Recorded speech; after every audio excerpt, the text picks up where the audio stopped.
to deliver the aid.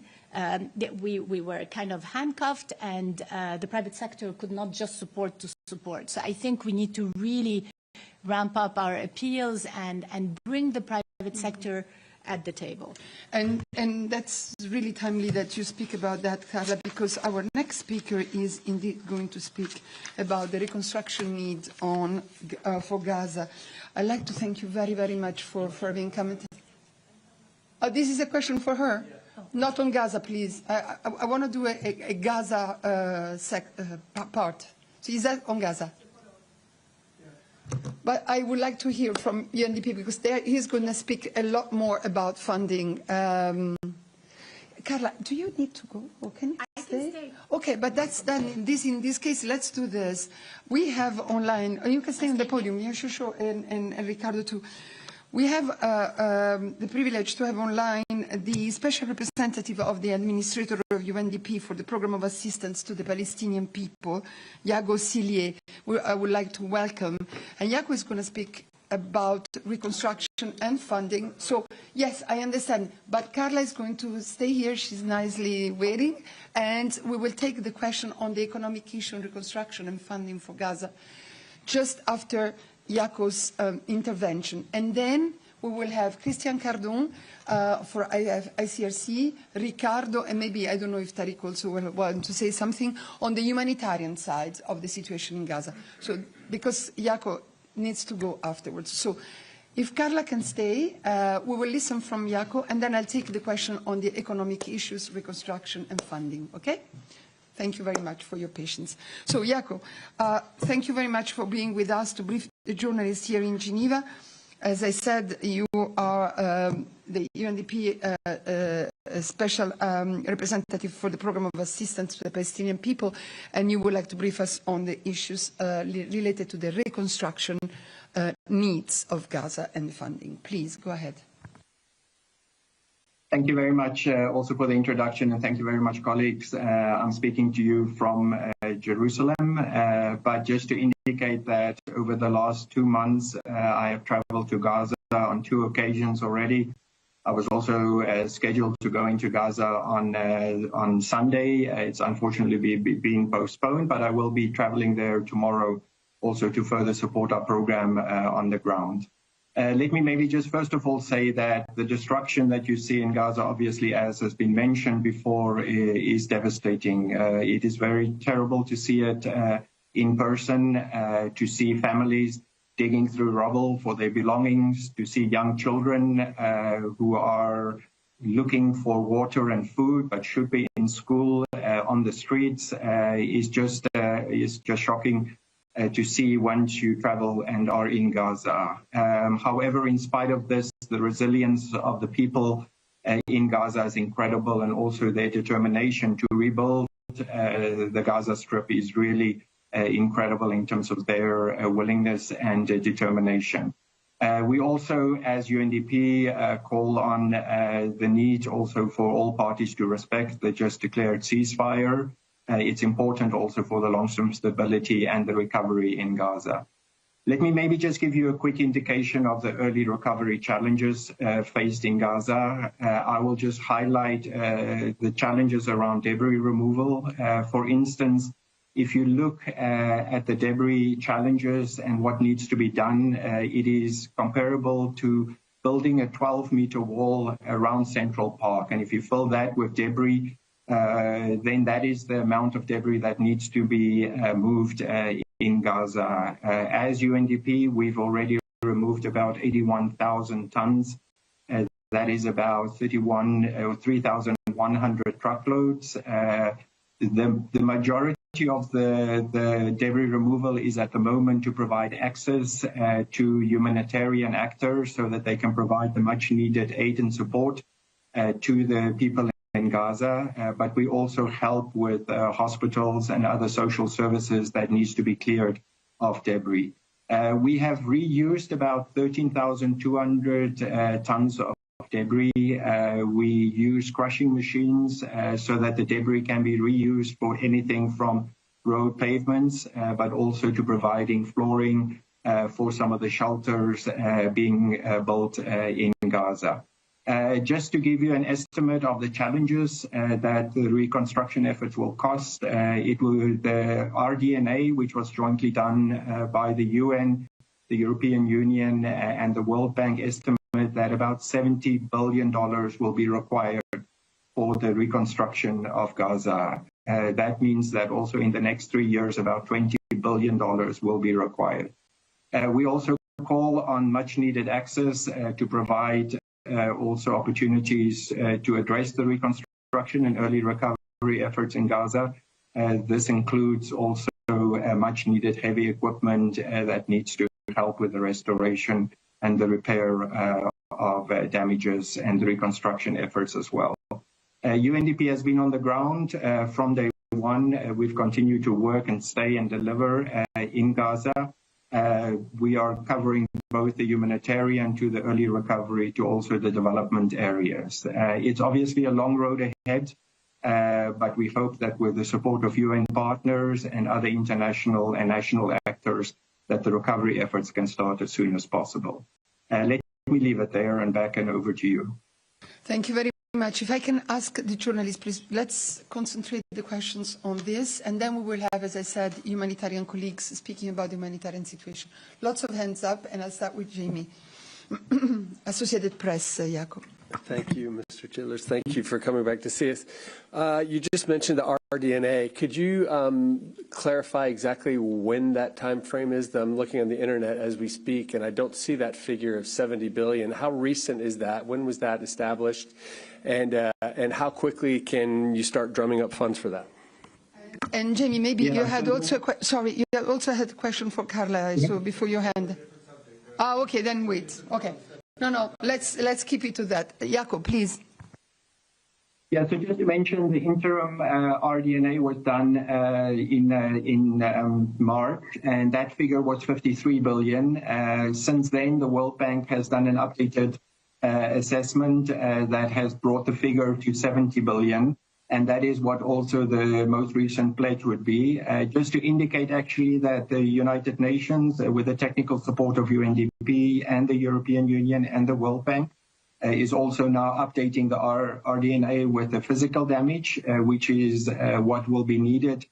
So also to provide a more comprehensive recovery plan and framework for the challenges in Gaza. Thank you very much, Emma. Reuters. Yes, I was just wondering, can you say how many million tons there are of rubble in Gaza right now? And does that include Gaza City? There's been a lot of recent demolitions. Can you say how much extra rubble that has generated? And next steps for pledging, for getting donors and states on board? Thank you. Yeah, so the estimated damage and rubble throughout the whole of Gaza is in the region of 55 million tons. Another way to put it, apart from the example from Central Park that I mentioned, is also equal to 13 pyramids in Gaza. That is the mountain size of the challenge that needs to be filled. Obviously, a big part of that is now in Gaza City. There has been incredible destruction and and many houses have been destroyed. There is about 425 housing units that have been either fully destroyed or damaged. So that also gives you an indication of the size and the challenge that needs to occur as well. There are also a number of new, as we mentioned, in terms of the funding requests. It is great to see, as was mentioned previously by my UNICEF colleagues, donors also stepping up and making a commitment to also help both with the humanitarian but also the early recovery efforts in Gaza. Agnes Pedrero, AFP. Yes, thank you. Agnès Pedro from Agence France Presse in Geneva. A question on the work that you will be doing with the rebels. Do you expect to find bodies in those rebels, and what is the procedure in those cases? Who is in charge of taking care of the bodies and to identify them? If you could give some indications about all that part of the work? Thank you. Or other agencies? Yeah. Unfortunately, this is a reality and a very sad situation of the work that we're doing also in rubble removal. We have actually come across such incidents already where 3 bodies were found in the process of removing some of the rubble. The UN and the debris removal cluster has very strict, also based on international standard policies and procedures and SOPs for how to deal with such incidents.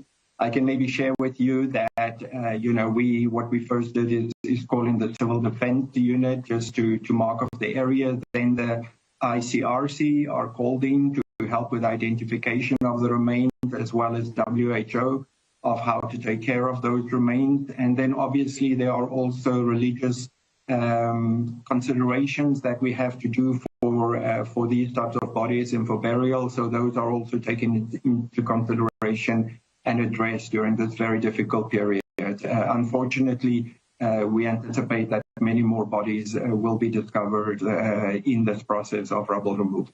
Indeed. And we will hear also from ICRC later on. Agnes, you have a follow-up? Yes, you mentioned that you already have found 3 bodies. Could you let us know since when? When do you have begun your work? Thank you. Yeah, we started actually with rubble removal already in 2012 in Gaza, but we have been active since the war started on the 7th of October, since January 2025. We have done the rubble removal. The bodies were discovered actually in a mosque about 2 months ago. So that's where they were discovered during the initial phases of providing spaces and open spaces also for shelter opportunities. Christian Ulrich, German news agent. Good morning. Thank you. Can you tell us a bit about your discussions with the Israeli authorities? Do you have the go-ahead to go in? Do you have the go-ahead to bring heavy equipment? When do you expect this work to start? And on the money side, do you have any commitments, firm commitments towards this sum of $70 billion yet? Yeah, so we're in constant negotiations and discussions also under the umbrella of the UN, together with all of our UN agencies, funds and programs, to allow access for not only the emergency humanitarian supplies, but also for equipment, including shelter materials that are obviously needed at the moment, especially as we get closer to the winter and the conditions that people in Gaza will also face. We hope that the ceasefire would also provide the opportunity to accelerate also access for other equipment, as you mentioned, heavy equipment like bulldozers and other trucks are needed, and we hope that the access can also be provided for that as soon as possible. On the funding situation, the recovery will be a long process. There are very good indications from donors already, including what we're seeing throughout, the Arab world, but also from European partners. America has also indicated that they are going to be coming and supporting some of the early recovery efforts.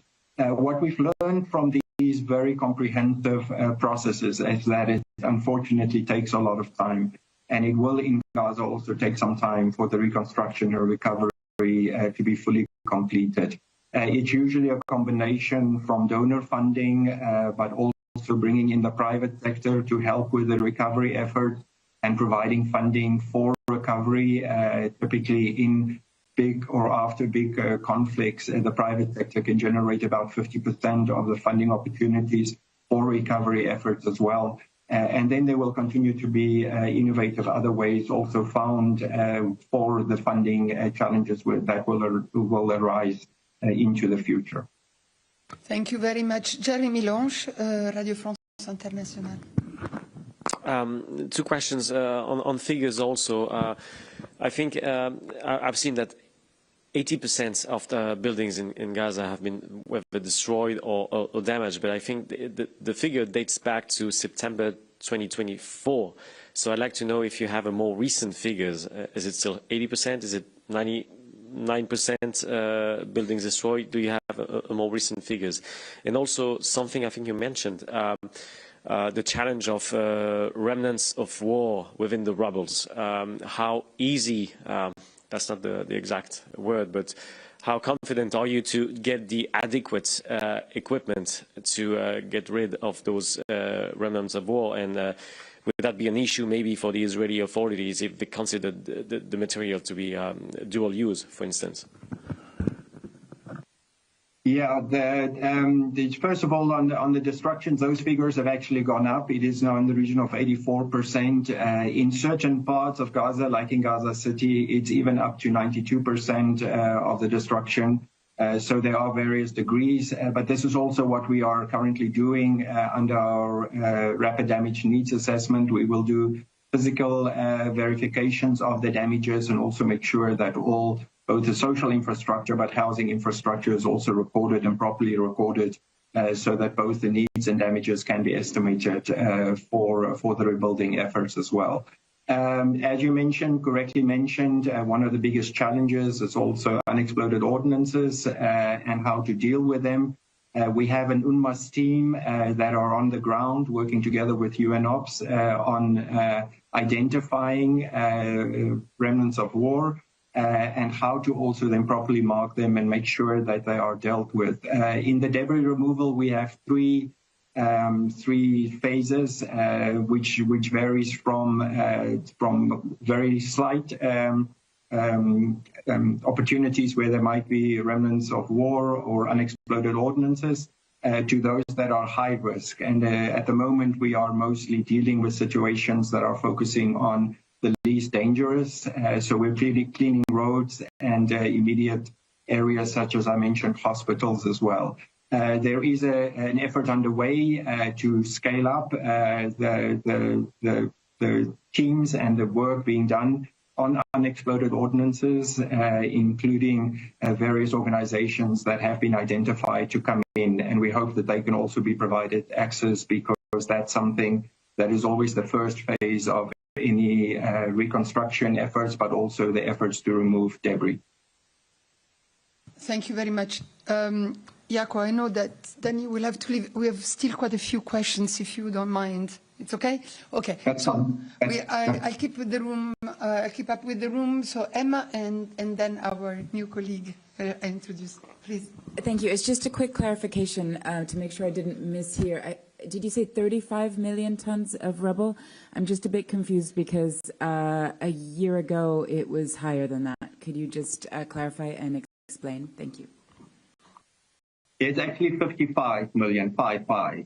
That is the amount of debris that is expected at the moment. But that number, again, as we mentioned, is also increasing, and has increased.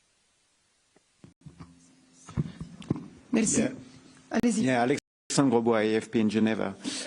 Given the assessments you've been able to make so far, are you in position to give an estimate on how long it's going to take to rebuild Gaza?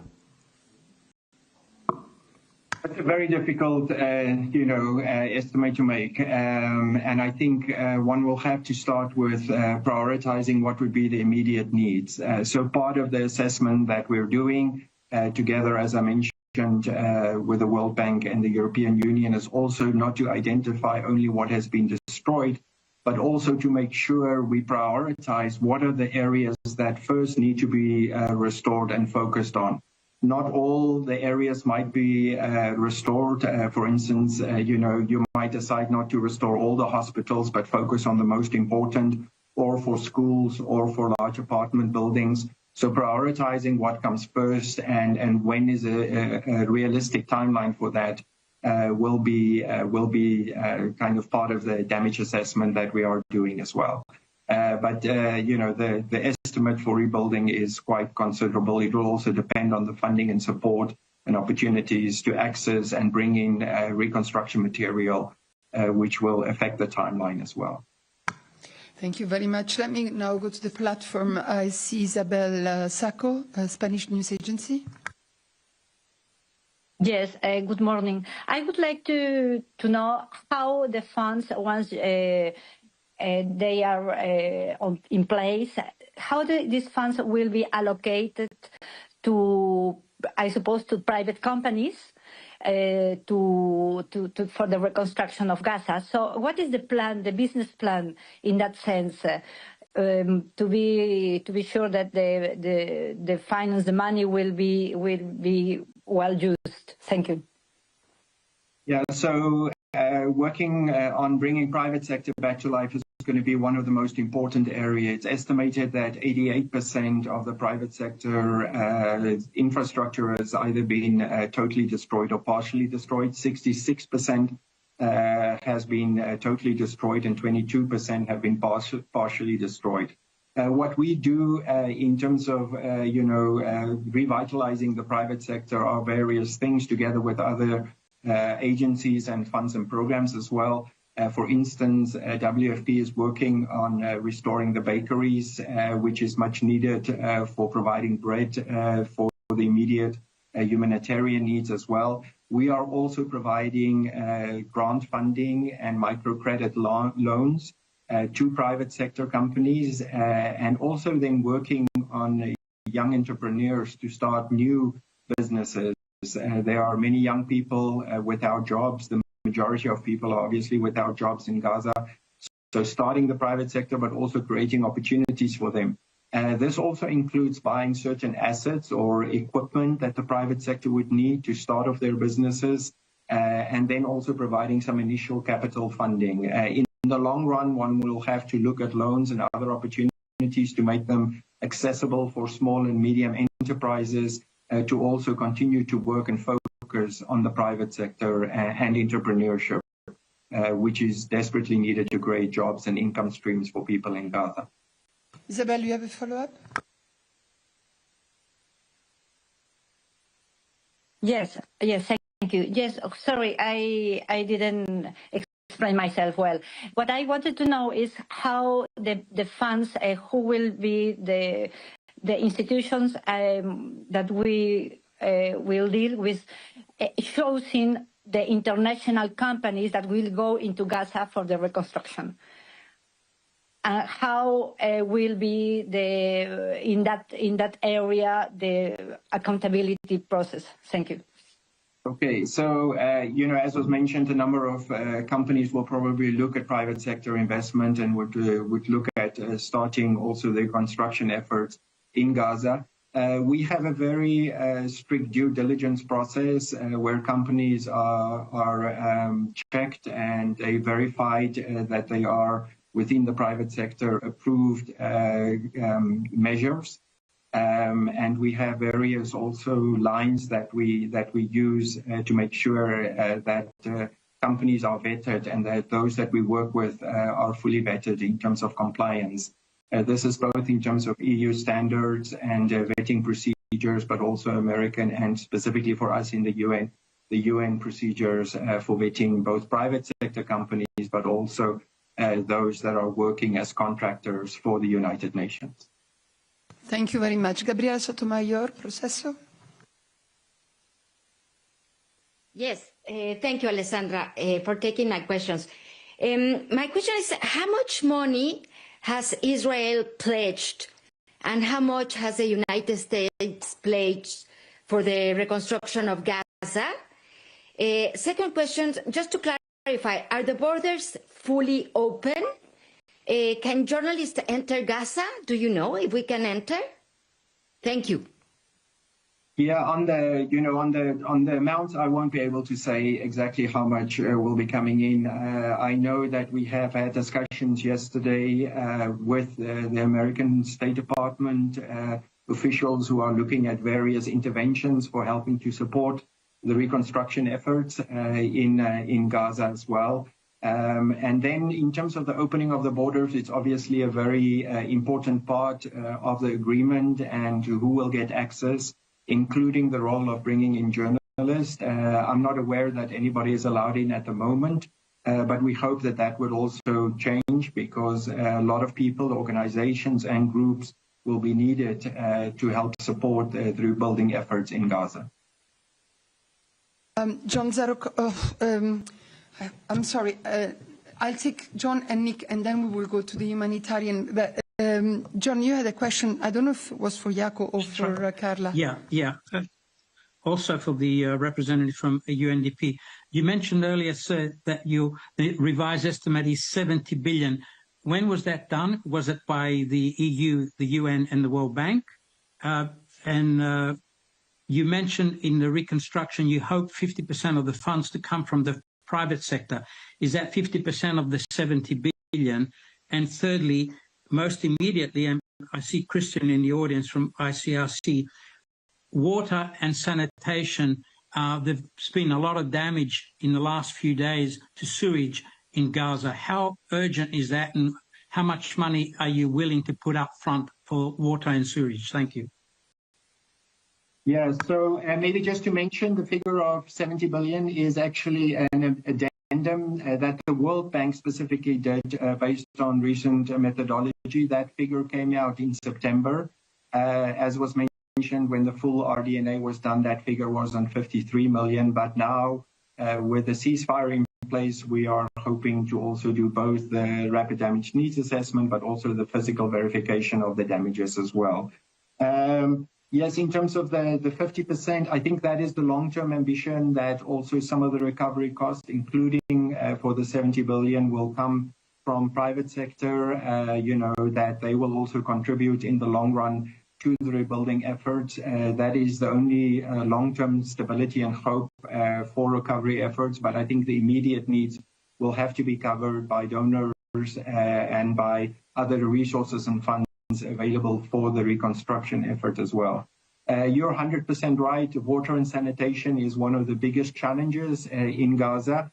UNDP is actually, supporting water trucking in Gaza. We have, on a daily basis, provide about water to 300,000 people a day. There are huge sanitation challenges as well. UNDP originally was involved in the building of the Khan Yunis wastewater treatment plant. That has been damaged, but we're looking already to restore that so that sewage treatment can already take place. It is one of the biggest challenges.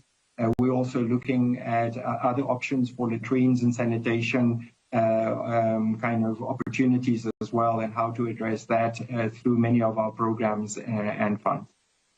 Thank you very much. And Christian will maybe tell us more when he comes to the podium. John, is that a follow-up? I'd like to go to Nick and then let Jaco go. Yeah, it is a follow-up. You mentioned, sir, 20 billion in the first 3 years. That seems to be the same estimate as in February. But do you think you need to revise that figure, given that the needs are much higher now? Yes, I think one has to be realistic also if there's going to be that amount of funding available for the reconstruction and rebuilding areas. But yes, that figure would have come up. You're right. That is the original amount that was given for the reconstruction efforts as well. But I'm sure that will also have to be revised. Again, it will determine for the first 3 years a lot on funding from various sources, including donors, multilaterals, the IFIs, and other funding sources that will contribute to that. Thank you very much. Last question, incoming Bruce, the New York Times. Yeah, thank you for taking my question. There's been a lot of discussion about the need to destroy the tunnel networks in Gaza Strip. Is the UN involved in that? And what are the implications of that for the kind of work you want to do on infrastructure recovery and restoration? Thank you. Yeah, we're not involved in any of those type of operations or projects at the moment. I think that will have to be asked in the longer run. One has to see how to address that and what will be the implications. But at the moment, that is not a focus of the immediate early recovery needs that we're focusing on in Gaza. Jaco, thank you so very much. Okay, quickly, please. Well, it's just to clarify clarification. Sir, thank you again. You mentioned $20 billion over 3 years, but $70 billion all told. Can you just, what is the $70 billion period you're talking about, if that's not the $20 billion? And if you could also just say, you also mentioned that there are very good indications from donors already. Can you be specific about that? What specifically are you hearing from the Arab world, from the European partners and Americans at the moment? Yeah, I think, again, the timeline is dependent on how quickly both funding and other opportunities are available, and access also to bring in the recovery efforts as well. So the timeline is still undetermined in terms of how quickly that will be. I think one are looking probably in the region of a decade or decades, and even longer, for the overall recovery of Gaza to be fully addressed as well, but that is determining on a number of factors as well. In terms of the funding sources, a number of countries have already indicated that they are willing to complement their existing funding for the rebuilding efforts in Gaza, but also address the larger challenges in the West Bank and in East Jerusalem as well.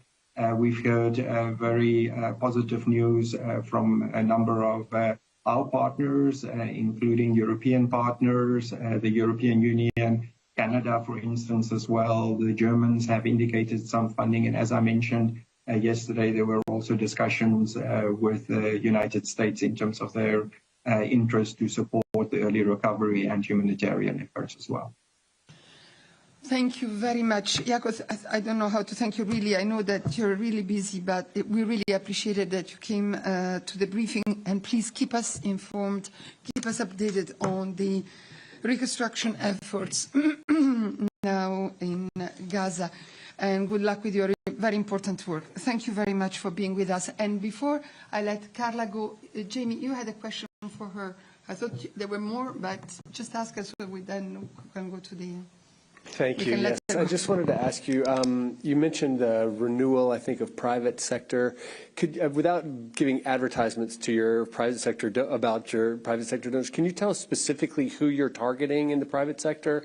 I mean, are these, or could you tell us what sectors they're in? I mean, can you just try to help us hone in a little bit on where the money could be coming from? I mean, this is not coming from UNICEF boxes that are given around at Halloween time in the United States where kids put coins in the box. I mean, it's coming from other places, right? Yes, thank you for the interest in that. So when we talk about private sector writ large, we call it private sector as a category, but if you dig into it, you have individual giving, Mr. and Mrs. anyone around the world. They give through digital, online. They can do, we call them pledge donors. They give monthly on an average for 8 to 10 years, and this is what we call liquid gold. It's completely unearmarked. And we have 11 million supporters who give like that online.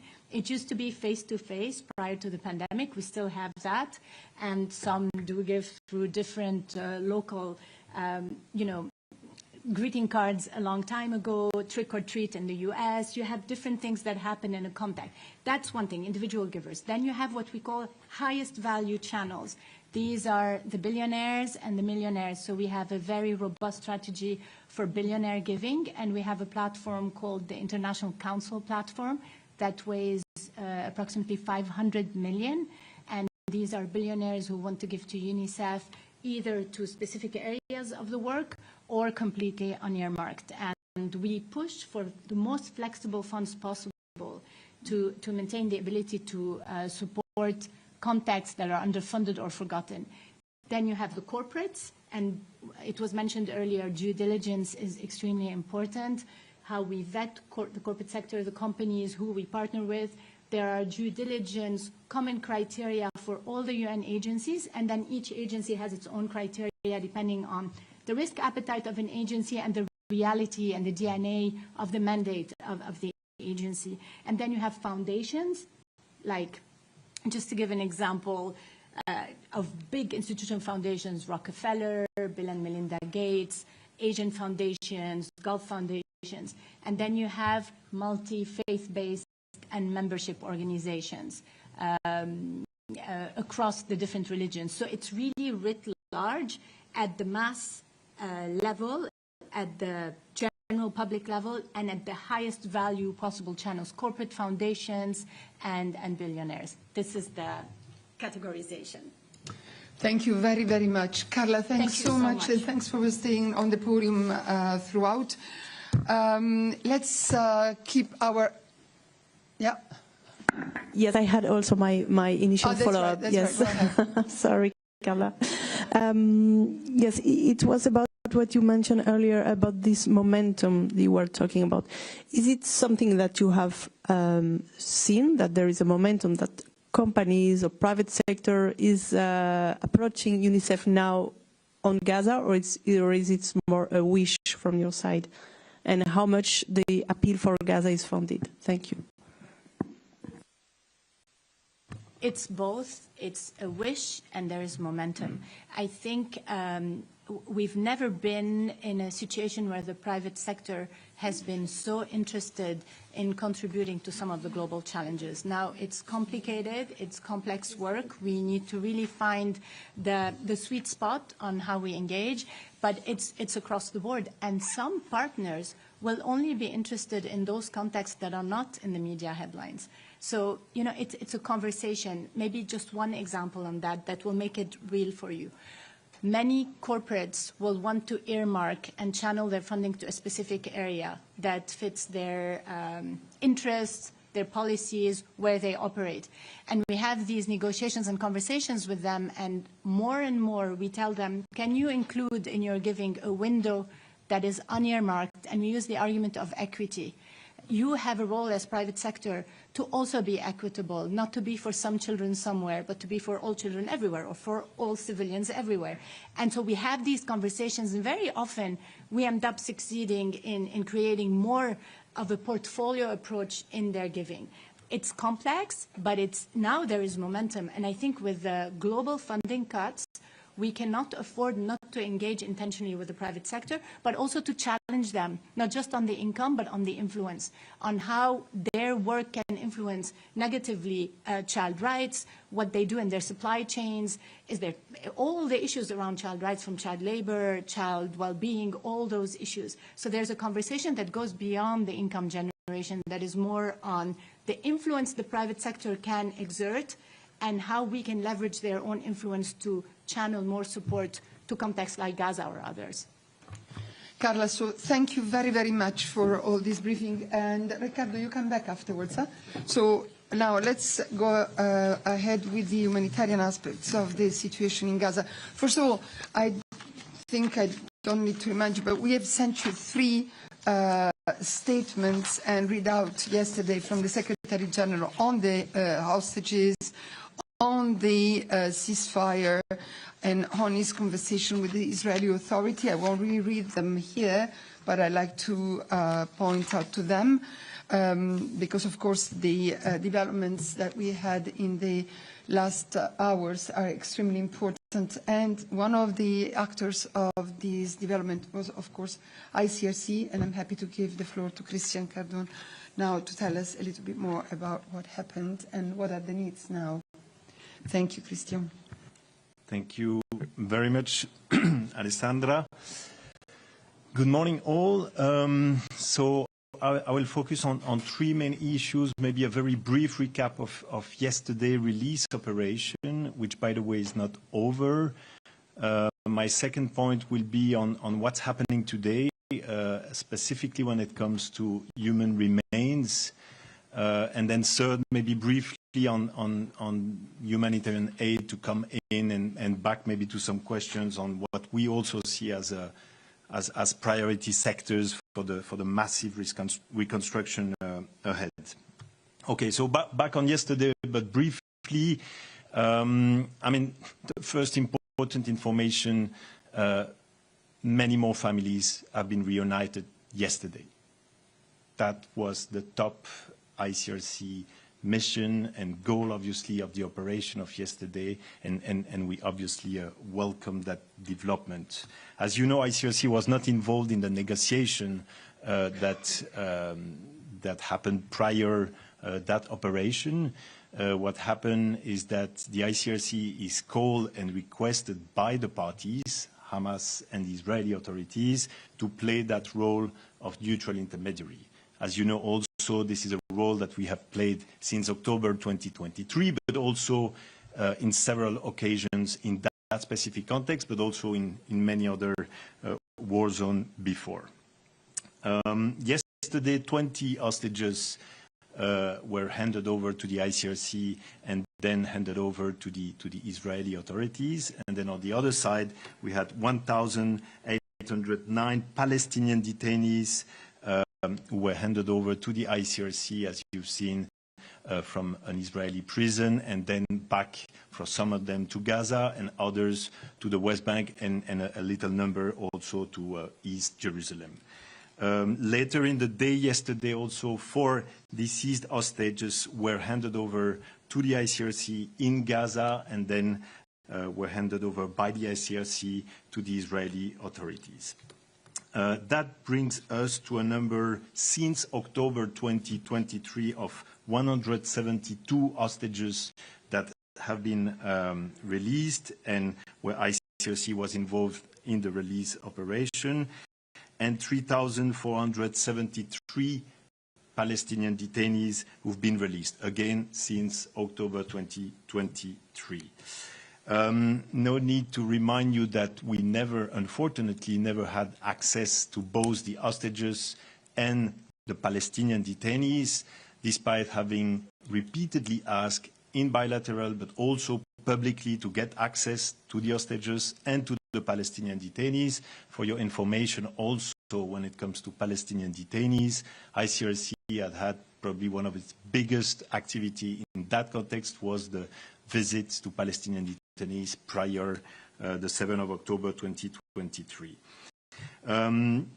For that very complex operation of yesterday, again, which continued today and probably in the next days and next weeks, we had to deploy additional staff, 23 staff, in addition to 350 staff inside Gaza, including 50 internationals.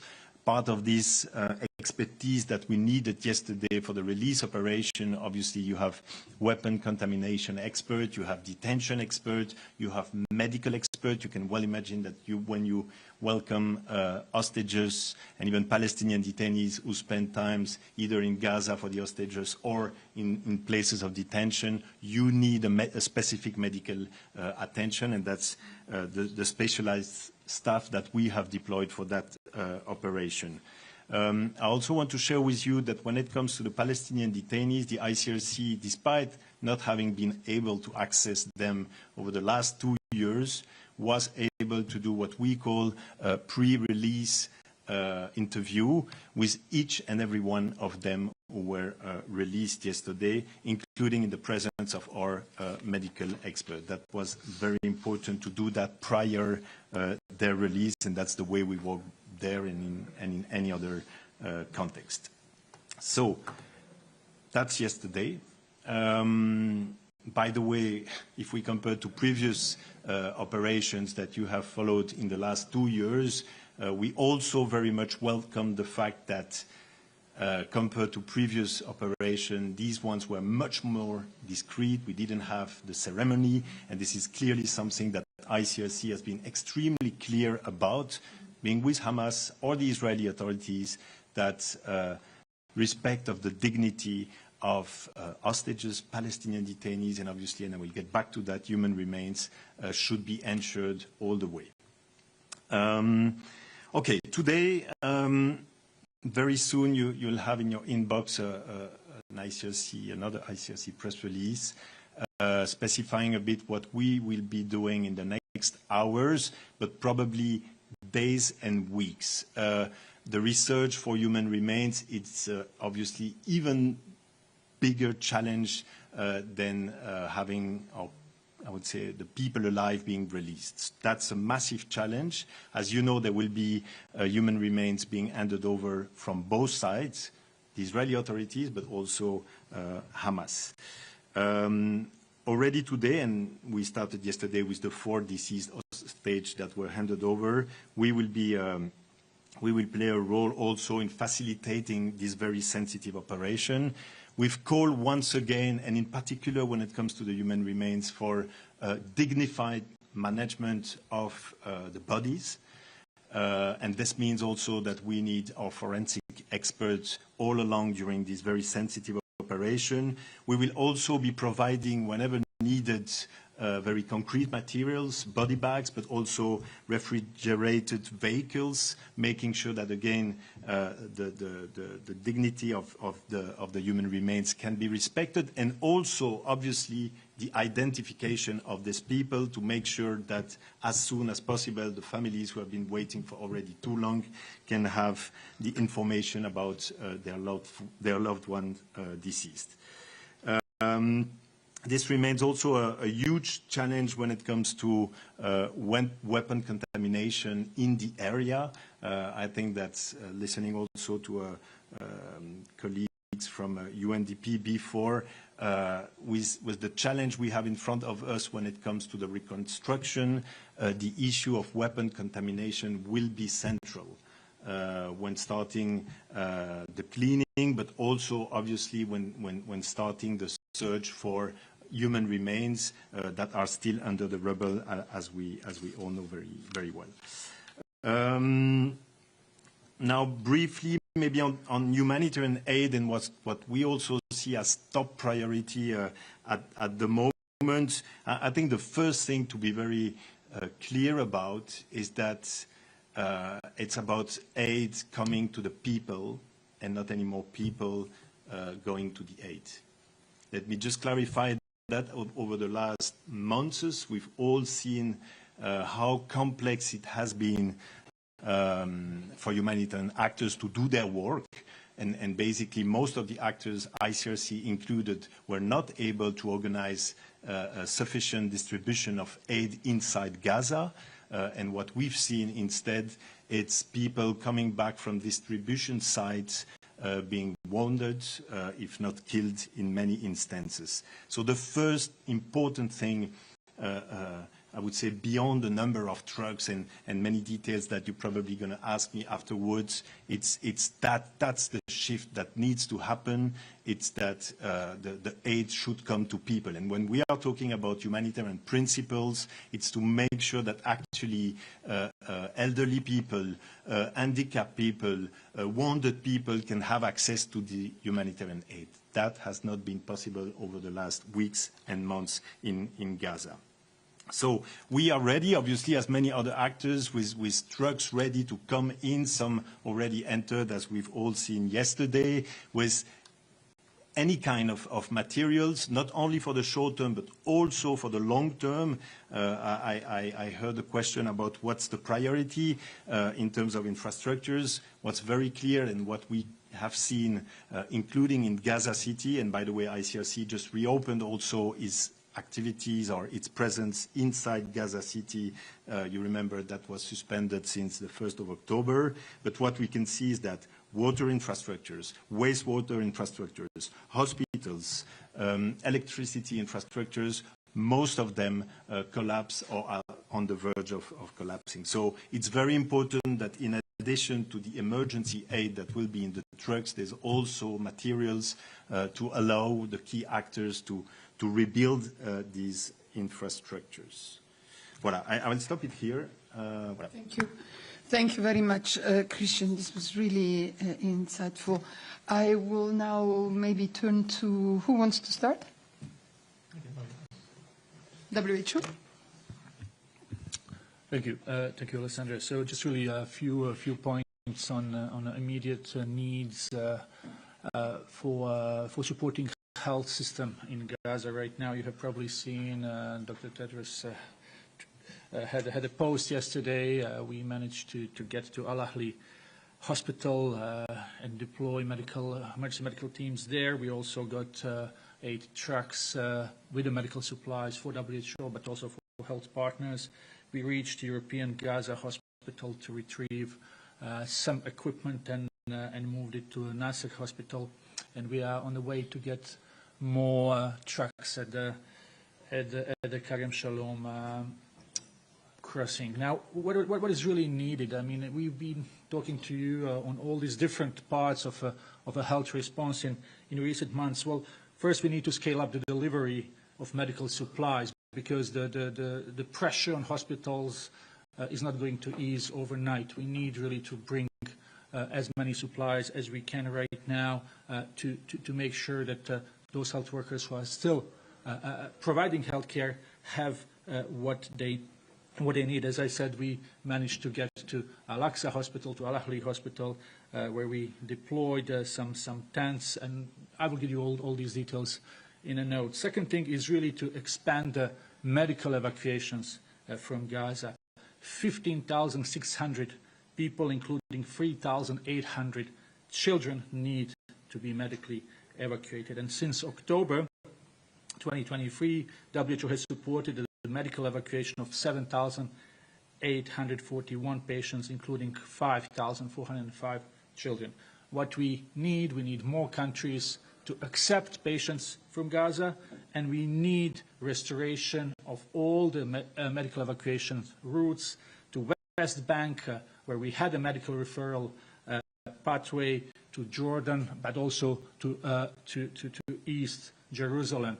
So we need all those ways through which patients from Gaza were going before the war to be restored. Just to remind you that before the October 2023, we had between 50 and 100 patients from Gaza getting out of Gaza for medical care on a daily basis. We need to support rehabilitation of hospitals and increase the deployment of emergency medical teams. And this is basically to restore specialized services. When we were talking to you about the hospitals that were still minimally functional, they were just providing minimum care, many of the specialized services were not available anymore. So we need really to do that. And Dr. Pieperkorn was talking about the prefab facilities to increase the capacity and to have specialized services. Let's not forget mental health. We need to ensure mental health services are integrated into all levels of care, from community to hospital level. Mental health needs have more than doubled, with over 1 million people now requiring urgent support, with available services that are far from what is needed. And I really invite you to read the document on mental health psychological support that has been posted, and it really details the need of people in Gaza who went through horrible trauma and were exposed to conflict and violence, displacement and insecurity, were constantly in fear, and obviously everyone needs support on that. We talked to you about the need for rehabilitation. We issued a report, you will remember, some 10 days ago. Nearly 42,000 people in the Gaza have life-changing physical injuries, and 1 of 4 in these injuries are in children. So, and life-changing injuries account for 1/4 of all reported injuries since October 2023. Over 5,000 people have faced amputation. These people need rehabilitation services, and we need to make sure those rehabilitation services are available. We need to expand screening and treatment of malnutrition. In 2025 alone, over 500 people died from the effects of malnutrition. Right now, only 4 stabilization centers are functioning.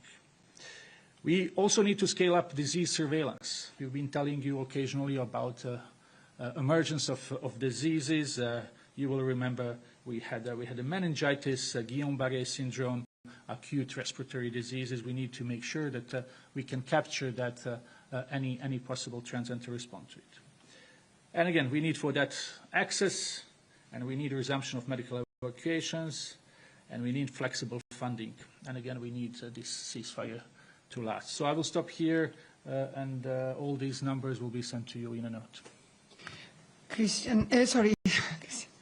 Tariq and Christian on the other side. Thank you very much to both. And Ricardo is here also to answer a question on Gaza on behalf of UNICEF. I open the floor to questions now. Jamie? Thank you, Alessandra. Thank you, Christian, for coming to see us. You mentioned that the more operations are continuing. How many bodies do you expect to be handed over today? And could you just sort of give us a perspective, because it seems like this is a really important point going forward. How difficult is the process of obtaining human remains? What are the challenges, and particularly how concerned are you that any delays might jeopardize the ceasefire? So what are you telling both sides, either to tamp down expectations or encourage patience so that this important element doesn't derail the progress that has been made so far? Thank you, Jimmy. On the number, I would have had the same answer yesterday when it comes to the living hostages or Palestinian detainees. And believe me, that's a big issue for us. We actually don't know. We know that we have to be ready. We know that it's happening today. It's starting today. It's even more complex to have detailed on that when it's human remains. And I'm now moving into your second questions, because actually what we also understand from the parties that that's the complicated part, and that's the part that might take longer. I think there was a very clear understanding that the first part, so living hostages and living Palestinian detainees, was supposed to take place in one day, mission accomplished by the parties. But now there is clear indication that this might take much more time because of the difficulty to find the human remains in Gaza in particular. That's the case for the human remains of hostages, but in general, human remains, as we've discussed before, that may be under the rubble, considering the intensity of the conflict over the last days, particularly in Gaza City. Now, are they in Gaza City? Are they in the south of the Gaza Strip? Are they in the middle of the Gaza Strip? These are information that we don't have. Yesterday, what I can tell you is that at some point, we were notified that there would be release in the north, and there would be release in the south. That may be the same scenario for the human remains. That may be also, there might be also other places where ICRC will have to move. But again, that's part of the big challenge our team on the ground are facing, is that this information are coming really in last minutes. Yeah, go ahead. So, I mean, yeah, that you're sort of alluding to. I mean, what are you telling both sides, either the Israeli side or the you know, the Hamas, Gaza, Palestinian side? I mean, is there the possibility that this could take weeks, and is there a possibility that some remains may never be returned? And that's the case again in many war zones. Yes, I think that there is clearly a risk that will take much more time. What are we telling to the parties is that should be their top priorities. And again, not only when it comes to the human remains of hostages, but other human remains. A tendency that we have seen in other conflict zones will be a rush to rebuild and then neglecting the research for human remains. So that's why in a moment where all want to rush, we, ICRC, remind the parties of the importance to respect that specific step. Obviously, again, for the families to be able to be notified as soon as possible. And that's possible. We've seen in certain places that when the concerned authorities are taking the necessary time to do the identification of the bodies, families get their answer more quickly.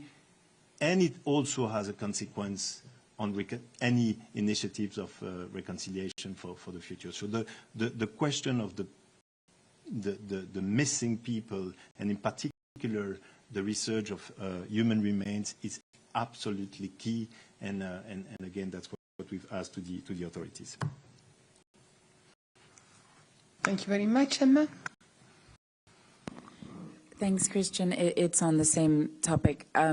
So the 4 hostage remains that returned yesterday, did Hamas give you any indication that they know where they might be? Or are they pretty much starting from scratch? What's your impression? And is ICRC involved in that search, or really just the transfer? And to follow up on what you said about aid, has the really big ramp up or scale up of aid that is so badly needed in Gaza, has that really happened yet, or we're still sort of in a waiting pattern? And for Tarek, please, on the medical evacuations, have you been given any indication of how quickly that can begin? And is there any guarantee that transfers back to Israel, which were happening before the war, can resume? Is that part of this agreement at all? Thank you.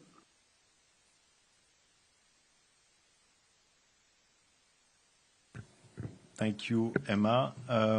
No, we are not involved in the search, in the concrete search on the ground of the human remains.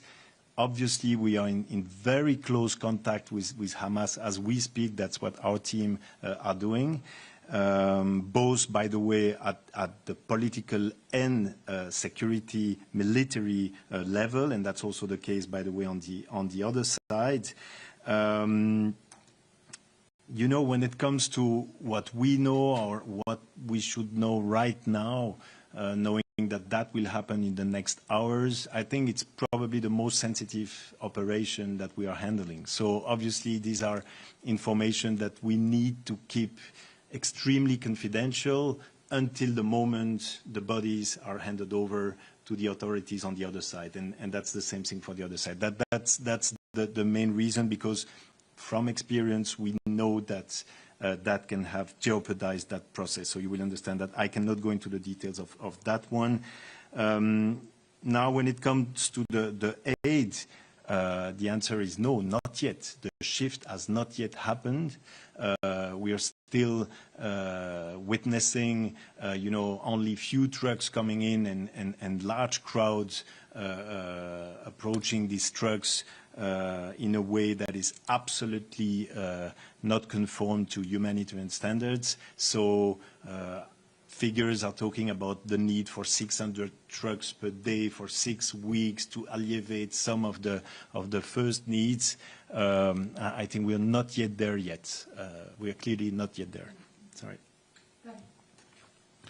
Thanks, Emma. Well, we don't know what will happen. Well, we can really hope, and we will do our best to get people as fast as possible. These are really people who have life-changing either injuries or diseases, because we are not talking only about the people with the trauma injuries. And if we look in the statistics of people who have been evacuated, let's say, since May 2024, 766 had a trauma injury, but 681 were oncology patients. There were 250 people with ophthalmology issues, congenital anomalies, cardiovascular diseases. So it's a mixture of people who have been injured, but also people who had pre-existing conditions. So we need really, again, to find countries that will accept. And if you look at our fact sheet, you will see the numbers of per country who accepted the most, with Egypt accepting almost 4,000 people, followed by United Arab Emirates, Qatar, Turkey, EU countries and others. We need countries to be willing to accept patients, but we need those really well-established corridors to Jordan, to Egypt, to East Jerusalem, where people were referred in the past. And you will remember that we were issuing a yearly report on referrals from Gaza to neighboring places. So we will do our best. We just have to understand that this is, we are really talking, I'm giving you numbers. These are really people who need to go out, to receive medical care, to try to have a normal life again. And sooner it happens, better it is. Ricardo, you wanted to add something? Yeah, just to chime in, I echo what my colleagues just said and reinforce how devastating these last 2 years have been for children across the Strip.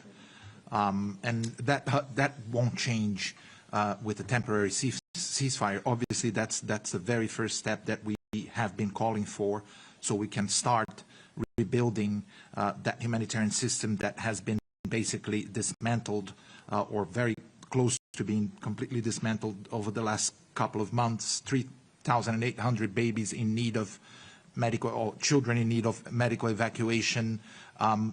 We know that 25% of all children injured in Gaza have life-debilitating injuries. So that's several thousands of children who need better treatment and are not getting access to it, or even wheelchairs and crutches, and are not being able to get access to those supplies because they have been denied over and over to get in. So we're working on that. But again, this doesn't change in a few days. This will take, as our UNDP colleague said, weeks, months, and maybe decades in terms of the reconstruction, but also making sure that the health systems are back on track, and that the UN can do what it had been doing before this war started and started devastating the lives of children and their families. Thank you.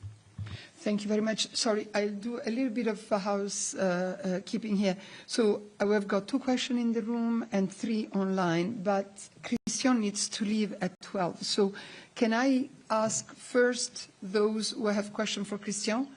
Agnes, I saw your hand up.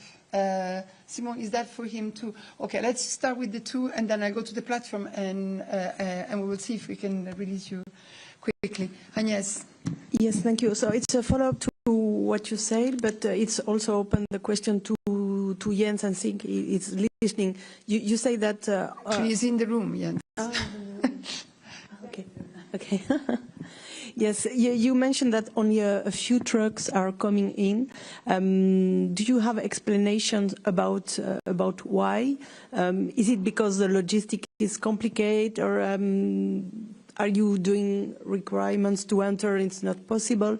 And so the same question to the UN, to OCHA, which has a global view of the situation. If this is for security that trucks are not entering, we would like to understand. Okay, I'm sorry, bear with me. Come, Jens, but I'll ask Christian to answer first. I'll go to Simon. Let's ask all the questions to Christian, and then the other colleagues will be able to answer. You really have a hard stop, huh? I can move it. Yeah. Okay, Simon, go ahead. Okay. Yes. Let me let Christian answer, and then I'll go to Simon. Okay, thank you, Agnes. So the answer is that, I mean, there are different factors. Yes, security is one, obviously, but that's mostly when trucks will get inside the Gaza Strip. But before that, there are the entry points.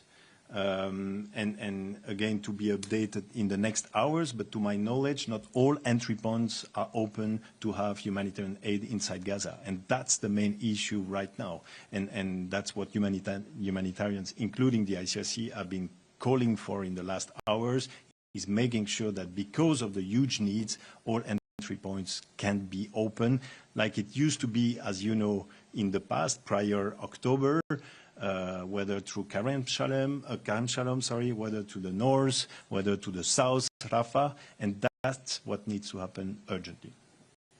Simon? Yes, Christian, what is your main interlocutor in Gaza? Still the Hamas, or you are speaking with other armed groups in Hamas to collect remains of a stage or other? And the second question, could you confirm that the Gaza Humanitarian Foundation has stopped its operation in Gaza? You mentioned also that there has to be a shift in the process of bringing aid into Gaza. On the Gaza Humanitarian Foundation, what I can tell you is that until very recently, until few days ago, they were still active on the ground. And I'm knowing that because we were still receiving on daily basis people wounded coming back from the distribution sites.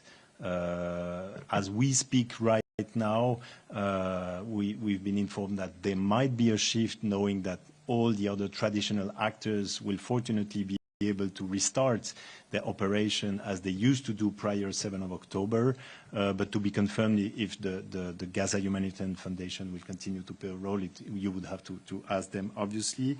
Yes, we obviously continue the dialogue, as I said before, with Hamas authorities inside, outside Gaza, by the way, political level, but also security, military level, and any other actors that could have an influence as we speak on the humanitarian situation, on the response, on the access of humanitarians.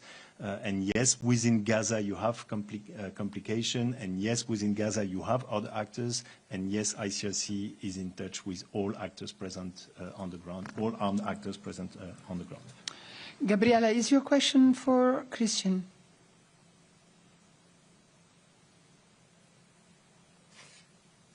Yes, yes. Go ahead. Thank you. Thank you very much.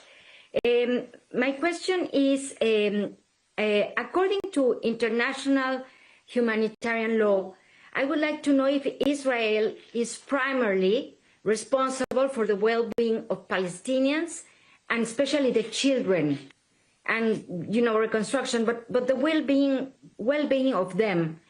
And maybe for Alessandra, or I don't know who can answer, maybe Christian.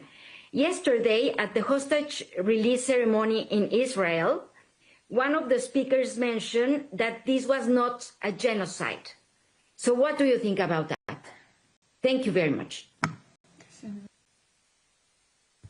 Okay, I will go into I will answer your first question.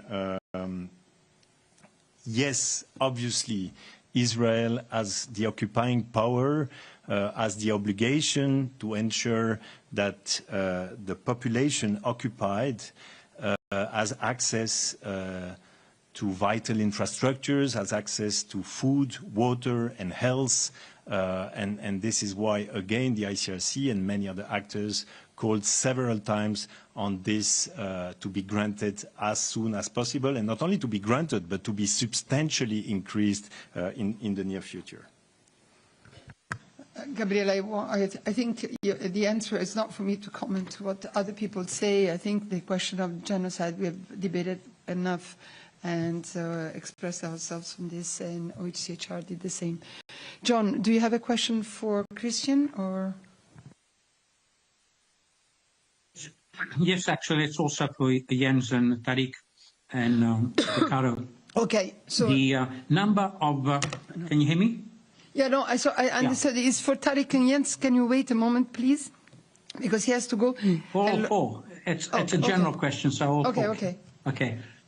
Yeah, since the peace deal came into force, how many requests for aid have been approved by the Israeli authorities? And what are the items that are being rejected primarily? And if Jens could give us an update on the tonnage that has gone in, if not in truck numbers. Thank you.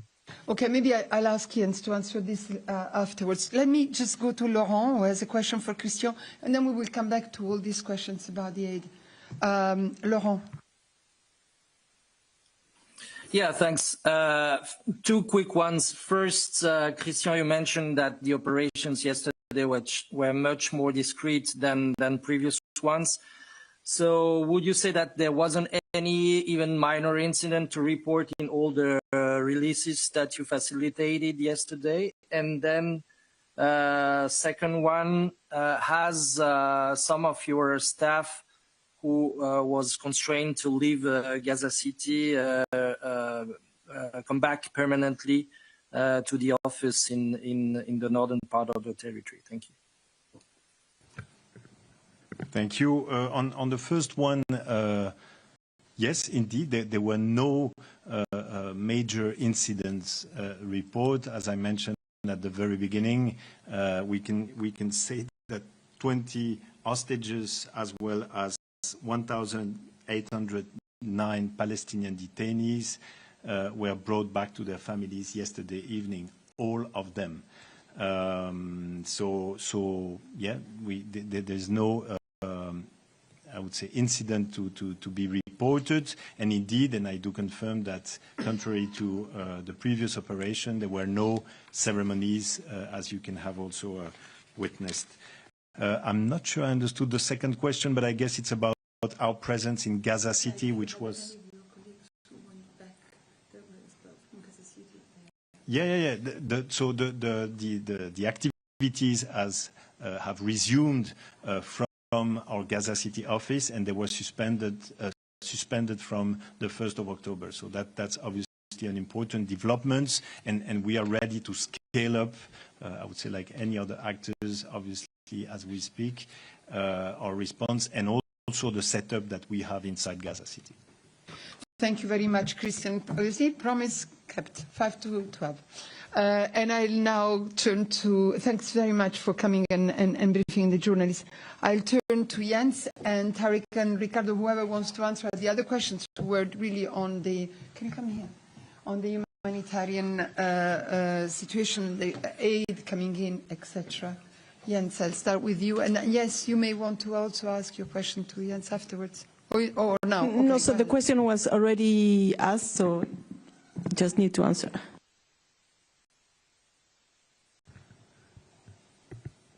Thank you.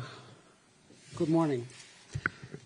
So, John, if I understand your question correctly, I'll try to unpack it a bit. You speak about requests and approvals of convoys inside Gaza. That's your first part. I do not have numbers on that, but I have evidence that we have from our colleagues on the ground who says that humanitarians are now able to move more easily in many areas, so teams are reaching people in places that have previously been cut off. So movement restrictions inside Gaza is clearly better now than they have been in the past.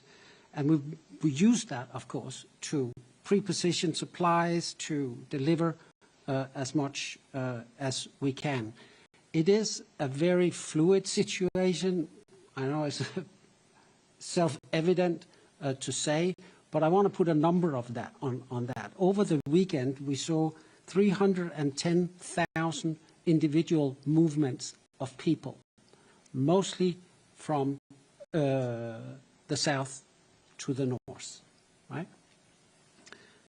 Actually, exclusively from the south to the north, the 310,000. And we had an additional 23,000 movements in other directions. So that gives you a sense of the scale of the amount of people moving and how many they are moving. The other part of the question, if I understand correctly, is about the entry of aid.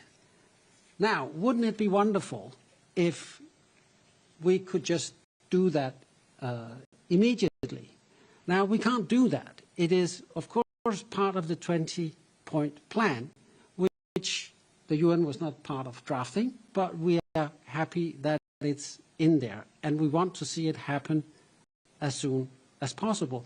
But it hasn't happened yet. We are, of course, determined to scale up. We need this scale up. We won't stop until we get it, but it's out of our hands when exactly it is going to happen.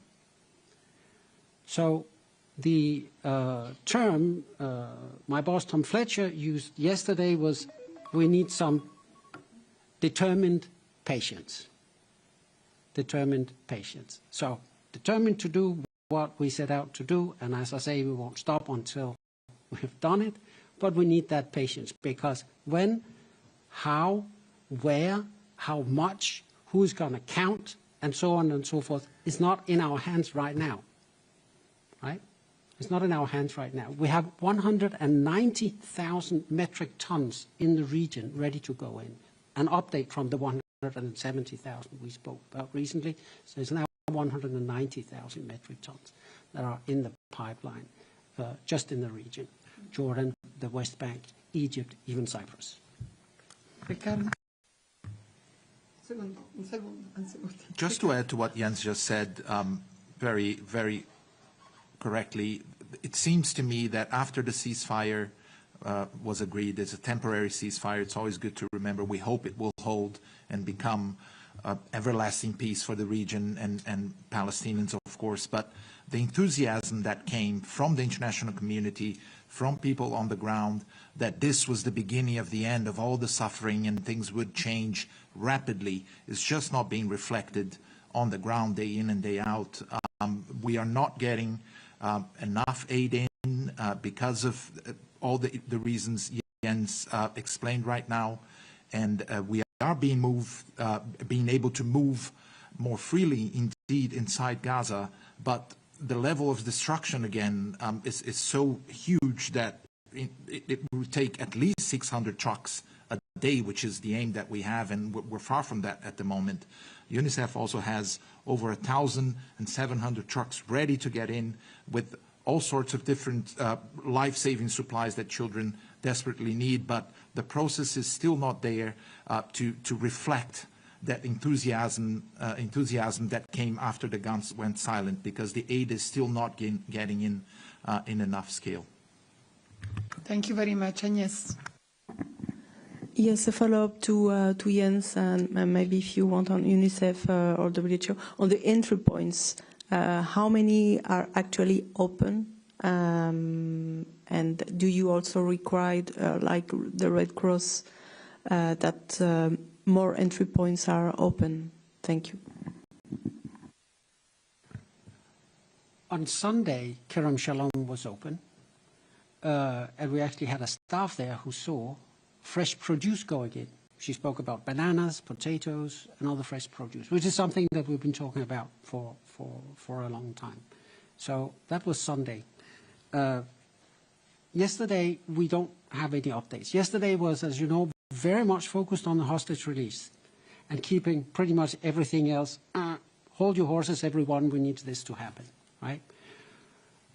We hope that that will change. You know what we are asking for in terms of crossings that are open. We need all of them open. Those that are not functional for various reasons. Some of them have been partly destroyed, or it's so destroyed just across the border into Gaza that you need road clearance and so on and so forth. So they may not be immediately operational, but we are calling for them to be repaired so that they can become operational.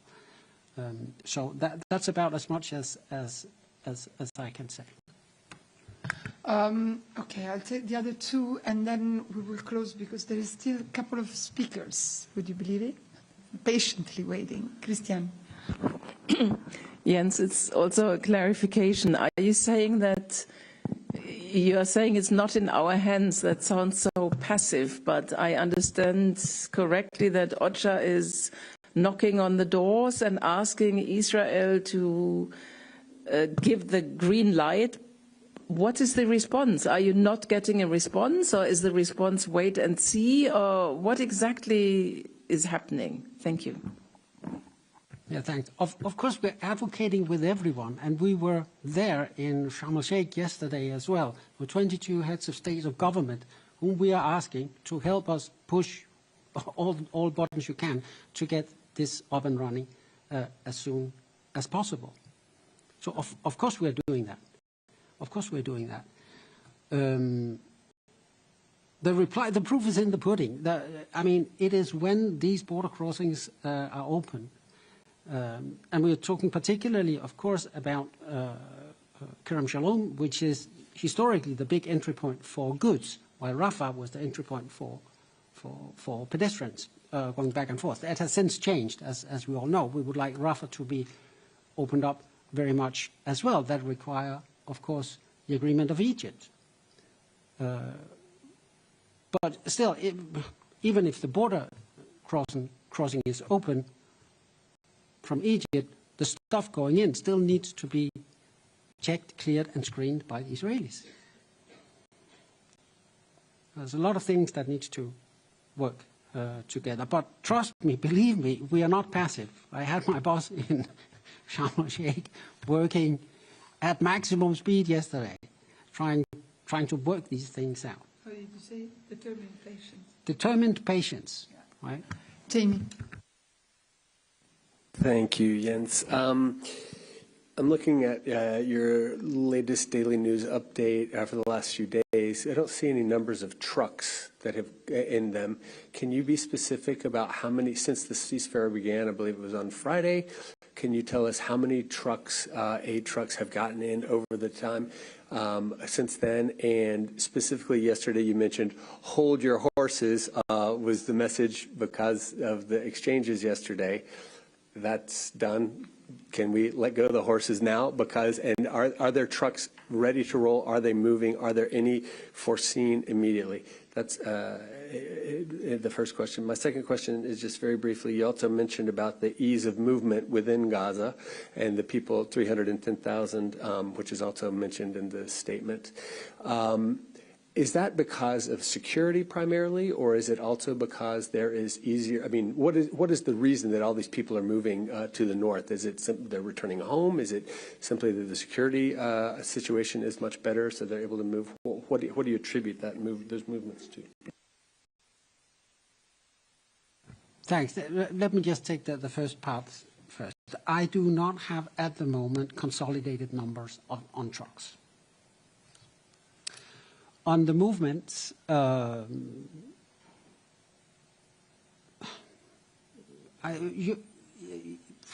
the south to the north. Yeah, why? I think you should ask the Palestinians themselves why they move. I don't want to speak on their behalf. Of course. And I had seen another hand, Emma. Hey, Jens. My understanding is that it's actually closed today for a Jewish holiday, Kerem Shalom. Is that definitely the case? And would you have a comment on that? I mean, this is the moment to scale up, and it's closed for a holiday. And is there any indication that the way that aid will be vetted will change at all? Or will it be the same careful checks and balances by COGAT that we've seen over the past 2 years? Thank you. Well, on the second part, again, you have to ask for those who require these checks and balances. I don't know if that will change. In terms of holiday, I do not have any comments on that. Of course, we want to see as much aid get in as fast as possible and as often as possible. But we respect profoundly the cultural and religious customs and rules that are in the places where we work, wherever we work. Thank you very much. Jenny, I've got still 3 people on the line. I'm sorry, Quickly, it's like please. a 2-year war, and it's kind of an important moment right now. Jens, could you just, the number I heard over the weekend, I'm trying to find it, but I remember hearing something about 300 trucks that may have gotten in, or 400 over the week. 400 maybe was the number. You say you don't have any consolidated numbers. Is that because you're not involved? Why is it that I'm hearing numbers of trucks, but UN doesn't know about them? Is that GHF? Why is there no, I just don't understand why the UN doesn't have these numbers yet. And can you just try to predict out as to when the next time you're going to have trucks rolling into Gaza?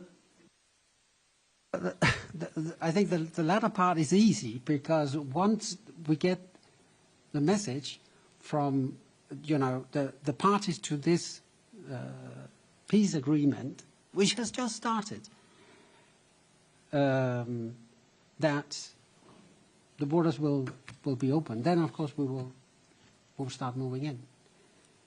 And on the first part of the question, no, I think my reply will be the same. I do not have consolidated numbers from recent days. Pretty clear. Okay, let me go to the 3 questions online, and then please, there are other colleagues who want to brief you and are waiting patiently. Gabriela. Yes, thank you, Alessandra. Well, this question maybe also goes for human rights, but they are not there. So my question to Jens is, do you fear that this is a move of Israel to have the hostages back and then could close again the border for humanitarian aid? Or do you fear that could happen?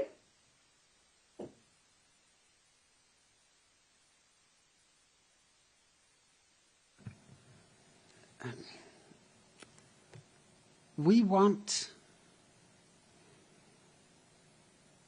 I don't even know what to say to that. No, that's speculative. Exactly. I don't think. yeah. I think, I'm sorry, Gabriela, but I think that's speculative at this point. I don't think we have to speculate on what might be the reason for one or the other or what is happening.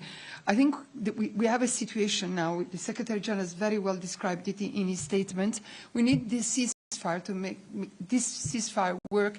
We need to implement it. We need time and access and everything we have been saying until now, Gabriela. And we will work for this. We are working for this. Simon, pardon, I've got, I don't know how to do it. I mean, I don't know, lady, I'm to the colleague to WHO, I'm very sorry if you can wait a little bit more. Sorry. Okay, let me go to the people who have been waiting on the platform. Isabel.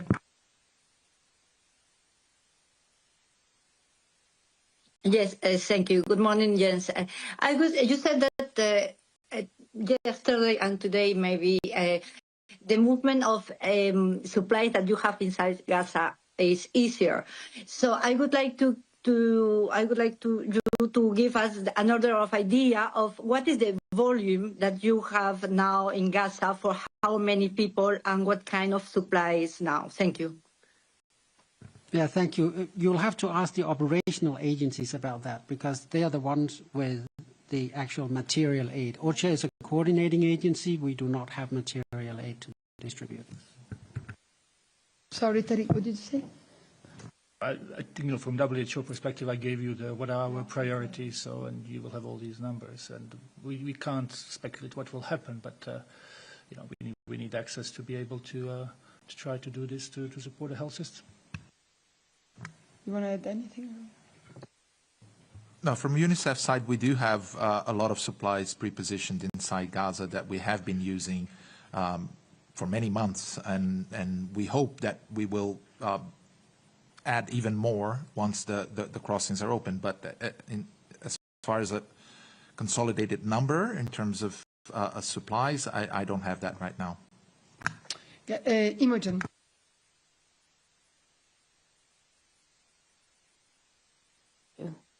Hi, thank you. I appreciate it's quite complicated. Not every crossing is open. It's only very new. But you've all said you're getting some aid in. Things are looking a bit better than they were, say, a week ago. Are you working directly with UNRWA? I'm just not clear what UNRWA's role is here.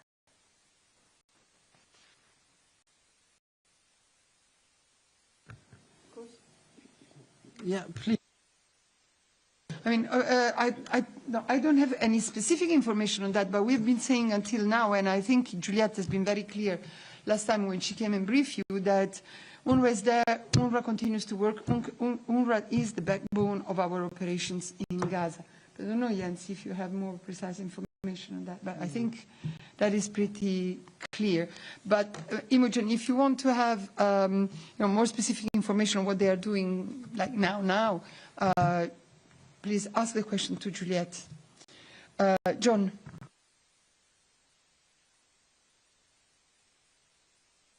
Yes, it's a follow-up to Jamie's question and Imogen's.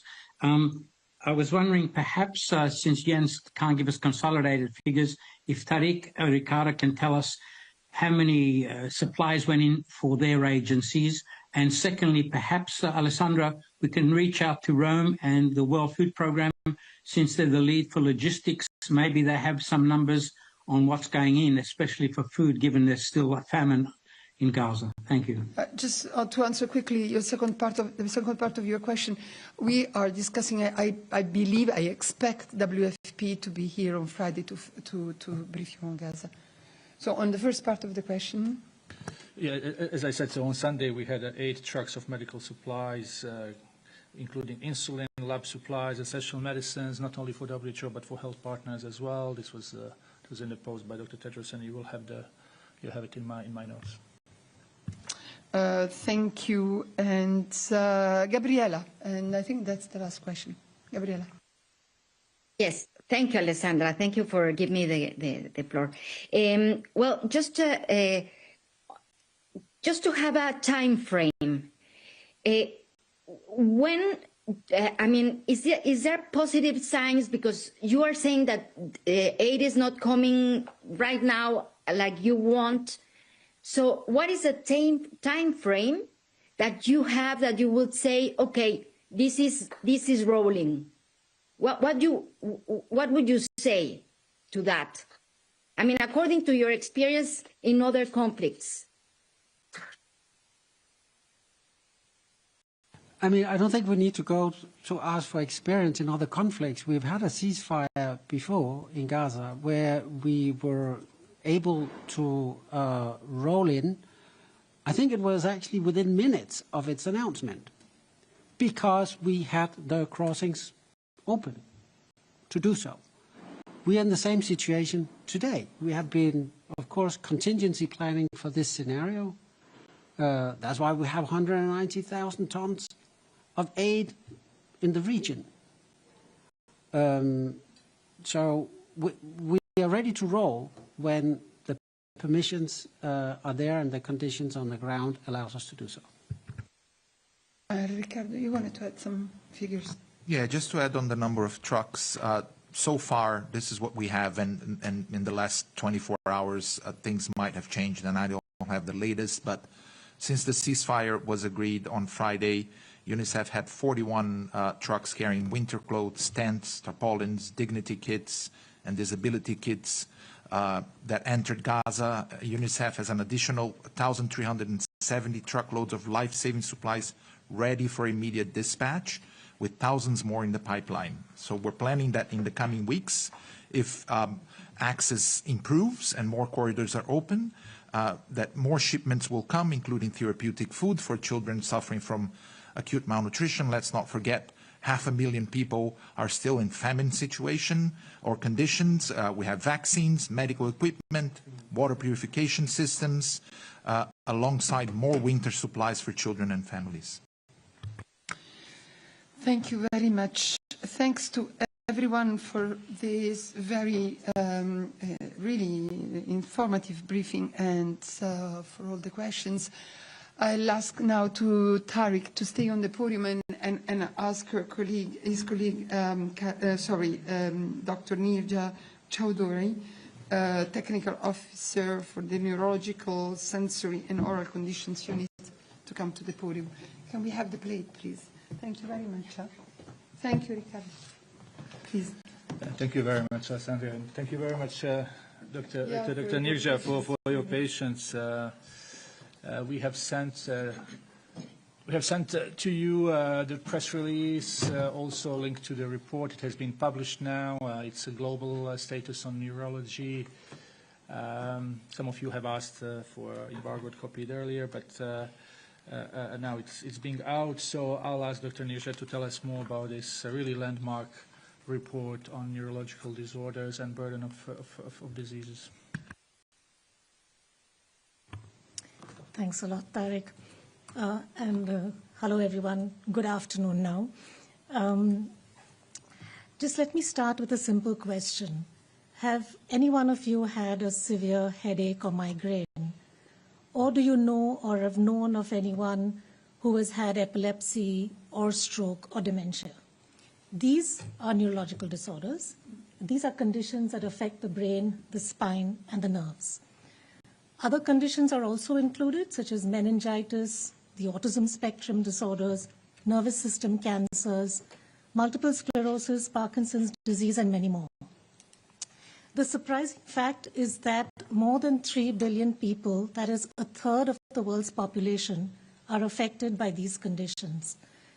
These are the leading cause of ill health and disability, but at the same time, they're often misunderstood, neglected, underfunded, and overlooked. So what makes neurological disorders specific?